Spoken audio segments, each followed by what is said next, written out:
Plant FAQs, Viburnum acerifolium, maple leaf viburnum. How to identify maple leaf viburnum. Here's how to identify maple leaf viburnum, Viburnum acerifolium, in your garden or while you're out and about. Leaves. Shape. The most prominent feature is the resemblance to maple leaves. They are typically three-lobed, with the central lobe being the largest and widest. Size. Leaves are generally 2 to 5 inches long and wide. Margin. The edges are serrated, have small, sharp teeth. Veins. Look for impressed veins on the upper surface of the leaves. Overall appearance. Habit. It's a deciduous shrub, meaning it loses its leaves in fall. Size. Mature maple leaf viburnums can reach 6 to 12 feet tall and wide. Leaf arrangement. The leaves are arranged oppositely on the stems. Seasonal cues. Flowers. In spring, it produces small, white flowers in flat-topped clusters. Fruit. After the flowers, it develops white or pink berries that mature to a blue-black color in late summer or fall. Fall foliage. One of its most attractive features is the stunning fall foliage.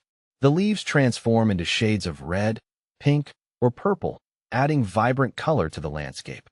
Here are some additional tips for identifying maple leaf viburnum. Location. It's native to eastern and central North America, so if you're in that region, it's more likely to be a maple leaf viburnum. Comparison. If you're unsure whether it's a maple leaf viburnum or a maple tree, remember that the viburnum is always a shrub and won't grow as tall as a typical maple tree.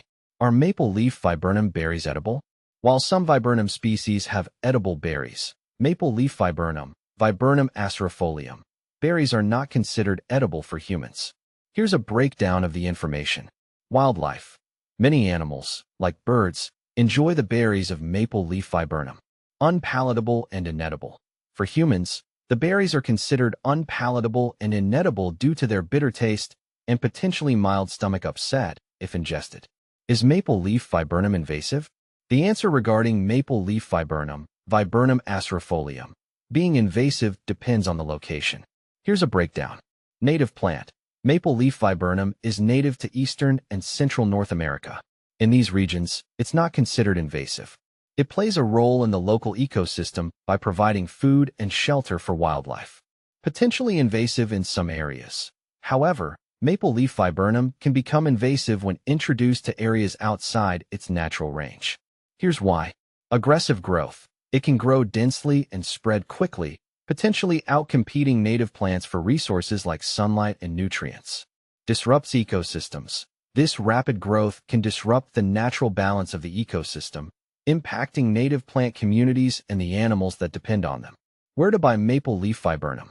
Since maple leaf viburnum, Viburnum acerifolium, is native to eastern and central North America, you can easily find them at nurseries and online retailers that sell plants native to your area. Here are some options. Local nurseries. Many local nurseries carry native plants, including maple leaf viburnum. This is a great option because you can ask the nursery staff for advice on planting and caring for your viburnum in your specific climate. Online retailers. Several online retailers sell native plants, including maple leaf viburnum. Be sure to choose a reputable retailer that ships plants healthy and delivers to your area. Here are some additional things to keep in mind when buying maple leaf viburnum. Planting time. The best time to plant maple leaf viburnum is in early spring or fall.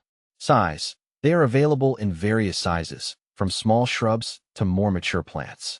Consider the size you need for your landscaping plan. Pollinators. If you want to attract pollinators to your garden, choose a variety that has both male and female flowers. Maple leaf viburnum is self-fertile, so you only need one plant for it to produce berries.